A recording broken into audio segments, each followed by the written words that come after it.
China feels like the future. Following to ensure 100% coverage in key public areas, authorities have installed facial recognition cameras across the country, including in unlikely locations. Before coming here, people told me that living in China would feel suffocating.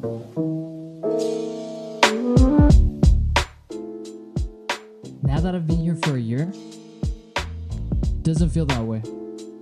And I'm gonna tell you why.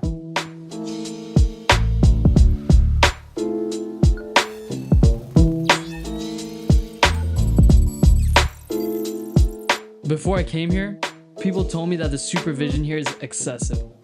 That there would be cameras everywhere you look and that you'd have no privacy.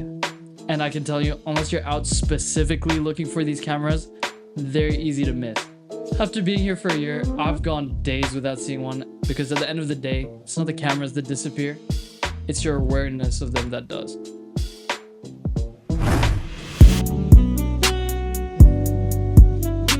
Knowing the language here matters a lot. But what I didn't realize is language isn't the real barrier. It's everything that isn't said. The crowds here, for one, is something I still haven't gotten used to. In the beginning, I'd hesitate, wait for space, try to be polite, not push my way through, and usually I'd just get swallowed in. Not that the crowds are hostile or anything, they're just efficient. And here, if you don't fight for your spot, you'll probably lose it. And that also includes personal space. Personal space here doesn't really exist. It's not because they're trying to invade your space or anything. It's just if there's so many people around, how is everybody supposed to have so much personal space?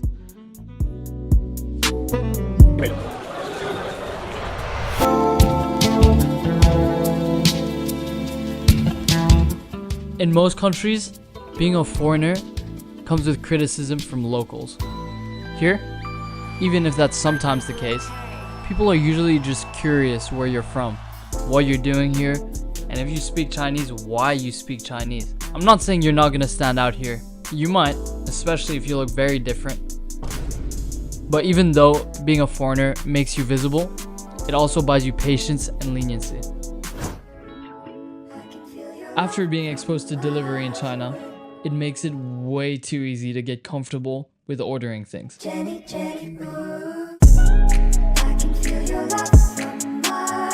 Most deliveries, whatever it is, can arrive within 30 minutes to an hour, if not even less. Alright, so I'm feeling a little hungry. I'm gonna scroll on Meituan. See, there's a lot of options. So after scrolling for a while, I decided to settle on some healthy food alternative. So I've just ordered, and it looks like he is 4 minutes from the store and should be arriving at 7:13 to 7:28. So it's pretty fast if you ask me. Right now it's 6:44. We'll see if he gets here before or later though. Right now it's 7-Eleven and I think he's here.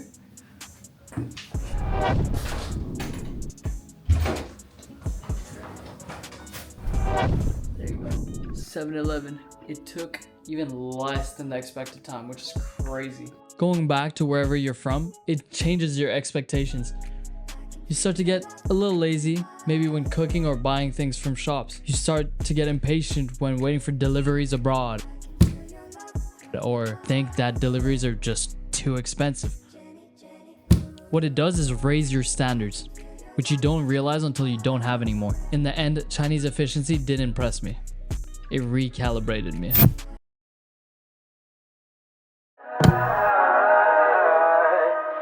Let me tell you a story.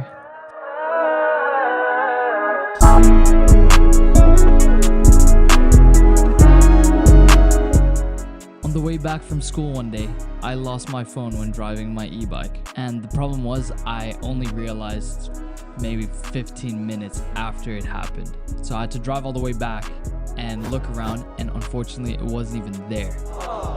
Turns out a shopkeeper saw it on the ground and asked if I was the one that dropped it, and in the end just gave it back to me without asking anything in return. So another story. A couple friends and I went to Yaobuli ski resort in the north of China. I was being a bit of an idiot and I left my snowboarding gear on the floor unwatched. As soon as I realized it got stolen, like any normal person, I went immediately to security and asked if they could help me. And thanks to all the cameras in the ski resort, they could track down exactly what happened to it, who took it, and where it was. And all thanks to cameras. Safety no longer became an ideal.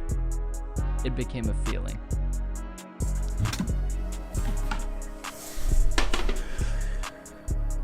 So now when people ask, would you rather be supervised more and feel safer, or supervised less and accept more risk? After a year here, I don't think the answer is as obvious as it used to be.